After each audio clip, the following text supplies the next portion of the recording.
Muy buenas tardes, amigos de Conciencia Planetaria. Estamos con Richard Spencer, Anka, y él viene desde Vancouver, Canadá, para compartir este taller sobre tocar la mente. Antes que nada, Richard, muchas gracias por estar aquí en Planeta 2013. Muchas gracias, Aldo, muchas gracias.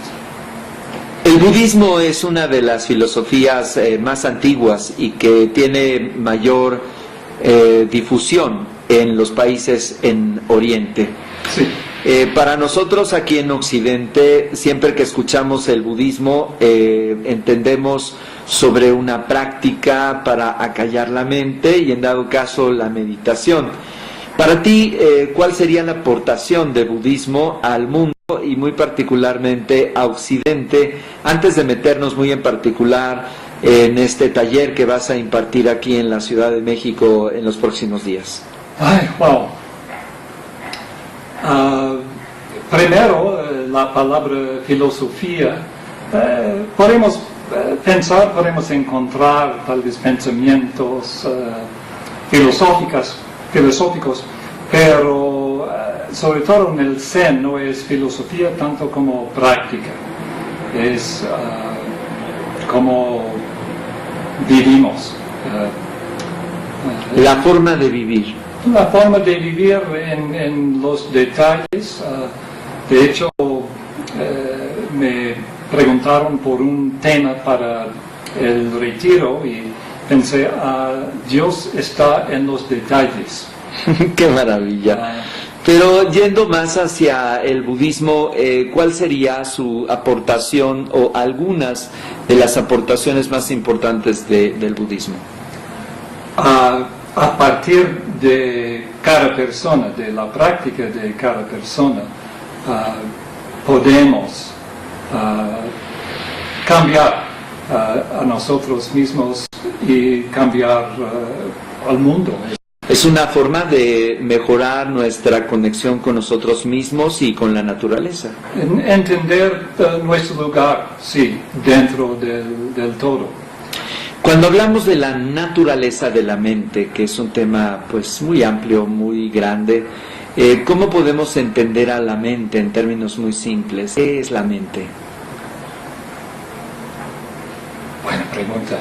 Y mucha de la práctica tiene que ver con investigar la naturaleza de la mente para descubrir que la mente, las emociones, pensamientos, sentimientos, como todas las cosas, son impermanentes.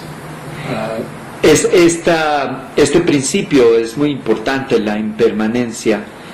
¿Cómo entenderíamos la impermanencia en el sentido que ninguna cosa se queda fija y no dura y que todo cambia? Sí, es cierto. Y es nuestra experiencia que cosas siempre están cambiando y cuando intentamos congelar las cosas o queremos que no cambien, es cuando sufrimos. Ese es otro aspecto muy importante. Alguna de las aportaciones que da el budismo es cómo dejar de sufrir. Pareciera muy complicado, pero el origen del sufrimiento está sustentado en que deseamos y que tenemos apegos. ¿Hay una manera de poder afrontar y cambiar esta forma de relacionarnos con nuestros propios pensamientos para dejar los apegos y dejar de desear? Es nuestra práctica, que hay dolor y no podemos negar que experimentamos dolor, pero no es necesario sufrir. A veces dicen que el dolor es inevitable y el sufrimiento es opcional. Es una opción de cada quien. Sí. Es decir, el caos es parte del universo de alguna manera, ahí va a estar siempre. Sí. Y el sufrimiento es una palabra fuerte y tal vez nos da miedo, y cuando escuchamos que el budismo dice que la vida es sufrimiento, tenemos ideas, yo pienso ideas equivocadas de lo que quiere decir, que hay sufrimiento por razón de nuestros apegos y en la medida que podamos dejar ir o soltar los apegos, o por lo menos reconocer apegos como apegos, Sí. podemos disminuir el sufrimiento. Claro, entonces el origen del sufrimiento, según la enseñanza del Buda, estaría porque nosotros tomamos demasiada importancia en la percepción de las cosas y que necesitamos un entrenamiento para que nuestra mente vaya de una manera más profunda y más total y entender que no solamente es lo que percibimos de inmediato, sino algo que se mantiene muy constante, y para eso justamente sirve la meditación. Sí, y la meditación no es una práctica de visualizaciones, imágenes raras. Para nosotros en el Zen hay muchos tipos de meditación. Sí, es pero correcto. en nuestra práctica, yo diría que la meditación es la práctica de regresar, darse cuenta cuando uno no está donde está. Claro, Y regresar. y de alguna manera tiene que ver con una mente que está completamente en atención, más que estar elaborando ideas o imaginando cosas. Y va a suceder, la mente es la actividad normal de la mente, y otra vez la práctica es darse cuenta y regresar. Entonces tal vez después de muchos años de práctica uno puede sostener un estado meditativo por mucho tiempo, pero empieza con unos segundos, un vislumbre, y luego se pierde, se distrae, regresas otra vez. Es como estar colocado en un sitio de nosotros mismos que muy fácilmente se pierde. Sí, y es la impermanencia también. Estamos distraídos en una serie de ideas, de valores, de juicios, de conceptos que no es la naturaleza de la mente, sino están creados por nosotros mismos. Ideas y pensamientos a veces son necesarios, pero son herramientas, no son verdades. No son el objetivo en sí, sino nada más son medios. Sí. Eso es muy interesante.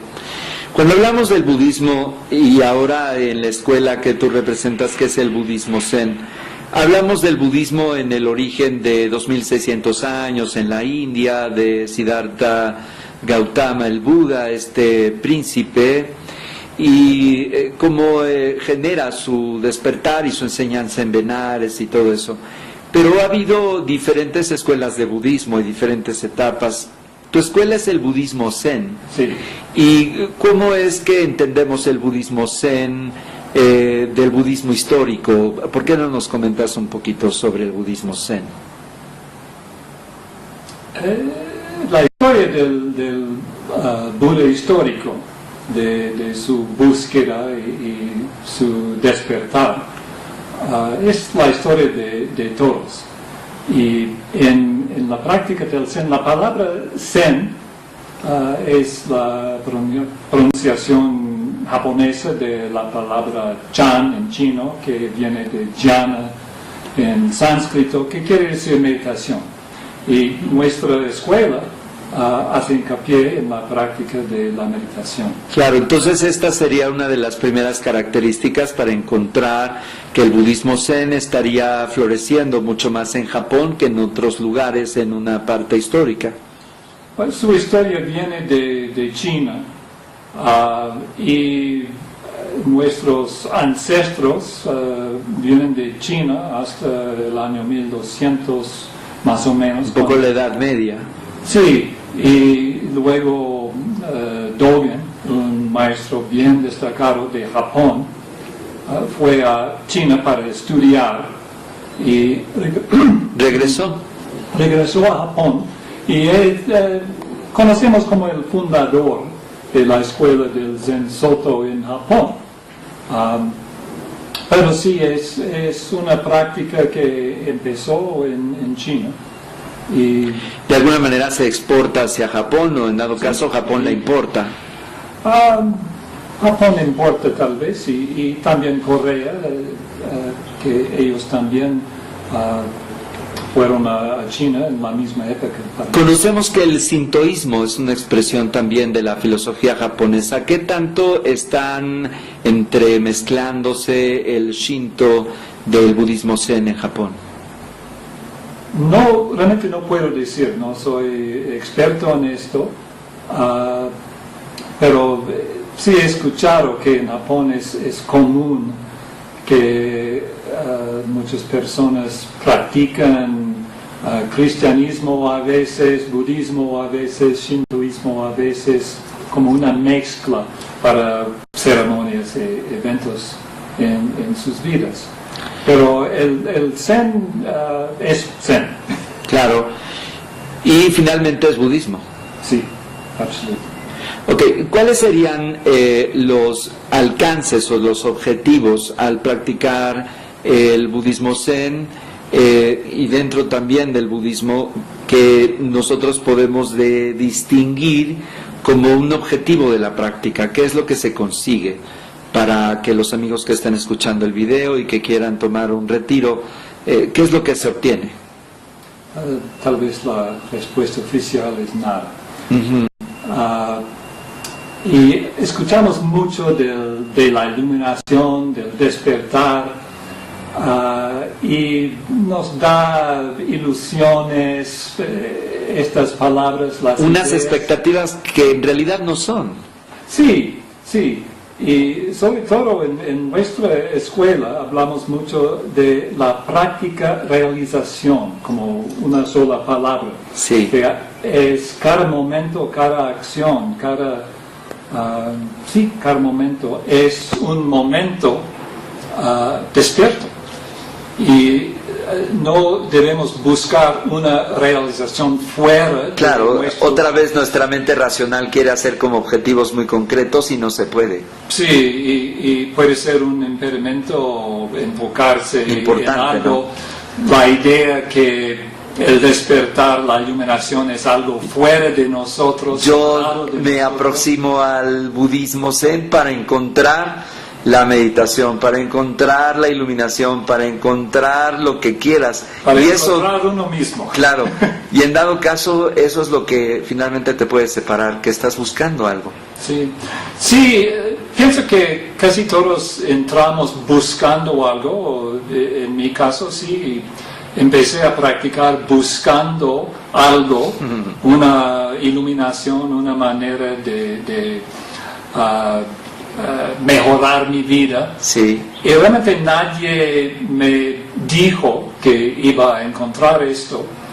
Y a través de la práctica, no es que encontré o alcancé algo, tanto como dejé de preguntar. Qué interesante lo que propones. Al principio podríamos considerar que la meditación nos otorgaría algunos efectos que podemos platicarlos en este momento, pero el objetivo más importante es que la mente deje de tener objetivos, y eso es muy interesante. Esa es la historia del Buda histórico, que se fue de su castillo para siendo encontrar un príncipe, claro. Sí, y hizo prácticas duras. Todas las escuelas. Por años. Y por fin descubrió la naturaleza, la realización de la mente, del mundo, del todo, del cosmos, sí. Claro. Y entonces ahí es en donde los neurólogos, que son los que estudian el funcionamiento de nuestro cerebro, que lo han hecho muy bien durante los últimos 20 años, nos explican que desarrollar una naturaleza calmada de la mente cambia las ondas cerebrales y nos permite entrar en una bioquímica diferente del cerebro, y esto automáticamente tiene efectos. Dos de los efectos más importantes son el mejor funcionamiento de nuestro organismo y al mismo tiempo el hacer un efecto contra el estrés y también sintonizar una especie de paz o de alegría que ahí estaba, pero que nosotros no hemos dejado que se aflore. Y yo siento que esto también es interesante que los amigos que escuchan lo tengan en cuenta, que hay un efecto psicosomático cuando practicamos la meditación. Sí, he escuchado esto de los estudios del cerebro y tengo que confesar que no me interesan mucho. Que me parece, a veces buscamos ciencia para confirmar nuestra propia experiencia. Que es una naturaleza que ahí está y que está a nuestro alcance. Si podemos confiar en nuestra experiencia, no es necesario. Aunque estoy seguro, hay otras razones, otros propósitos. Claro, pero al final sí hay un efecto en nuestra vida cuando meditamos. Sí. Y eso es lo que las personas que puedan abrir su mente y su corazón a estar contigo en este retiro pueden experimentar de manera auténtica con alguien como tú, que representas una práctica pues de hace muchos años, ¿no? Ojalá que sí. Y volvemos a las expectativas, ¿no? Este retiro, la naturaleza, tocar la mente, Sesshin o Sejin, ¿cuándo se va a llevar a cabo? Empezamos el domingo por la tarde, el domingo 20 de enero, y vamos a estar en un retiro residencial, entonces 24 horas en retiro, vamos a dormir en el retiro, despertar en el retiro. Claro, para comer, hacer una trabajar. Contención, obviamente, que la mente pueda desplegar y desarrollar esta experiencia profunda. Es una oportunidad muy bella para estar en el ambiente del retiro todo el día, hasta el 24, hasta la tarde del jueves. Es un retiro corto, de hecho, y una inauguración del lugar, del centro de retiros en Casa Cero, en Chiconcuac. Casa Cero, en Chiconcuac. Esto está en el estado de Morelos. Y hay un correo electrónico y una página en Facebook, Twitter, para que los amigos lo puedan encontrar. Sí. El sitio es casacero.com.mx. casacero.com.mx. Y pienso que hay enlaces a su Facebook y correos y todo. Casa Cero. Me parece que está como retiro de budismo, Casa Cero, pero con las dos funcionan. Muy bien, Richard, ¿algo más que desees añadir a este enfoque de cómo podemos modificar nuestra percepción sobre la vida y sobre nosotros? ¿Quieres compartir algo más? Estar abierto. Yo pienso que mucho de la práctica es aprender y confiar en estar abierto y no estar demasiado exigente que vamos a cumplir una idea fija. Claro, simplemente ya tener un objetivo ya interrumpe que la mente pueda llegar más allá. Y algo mejor puede venir, Tú ibas por 3 y a lo mejor puedes obtener millones. Sí, claro que sí. Interesante cómo hemos cambiado el enfoque también de entender la naturaleza de la mente, ¿no? Sí, empezamos buscando una cosa, pero a través de la práctica podemos aprender a relajar tal vez un poco y recibir lo que esté. Que al final que eso es lo que nos hace sufrir, cuando tenemos ideas y las perdemos, cuando tenemos cosas y las perdemos, cuando deseamos cosas y no los obtenemos. Yo creo que eso nos genera un sufrimiento. Sí. Y son de las 4 nobles verdades que el sufrimiento viene del aferramiento, de deseo apremiante. Aferrarse a las cosas, hay que soltar. Y la forma que tú comentas, que es muy importante, la impermanencia, todo cambia. Y por lo tanto, ¿para qué aferrarse? Sí, y bueno, las noticias buenas es las cosas malas van a cambiar, y las noticias no tan buenas que las cosas buenas van a cambiar también. Y una se alcanza a la otra, ¿no? Continuamente. Qué maravilla. Bueno, Richard, pues muchas gracias por esta entrevista y te deseamos éxito en este taller y le vamos a compartir a nuestros amigos de nuestra comunidad holística que esté acompañándote en el retiro del 20 al 24 Sí. de enero en Chinconcuac, Morelos, Sí.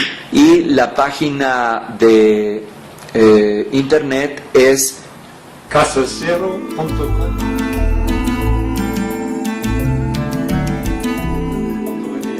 muy bien. Gracias, Spencer. Ay, muchas gracias, Gerardo.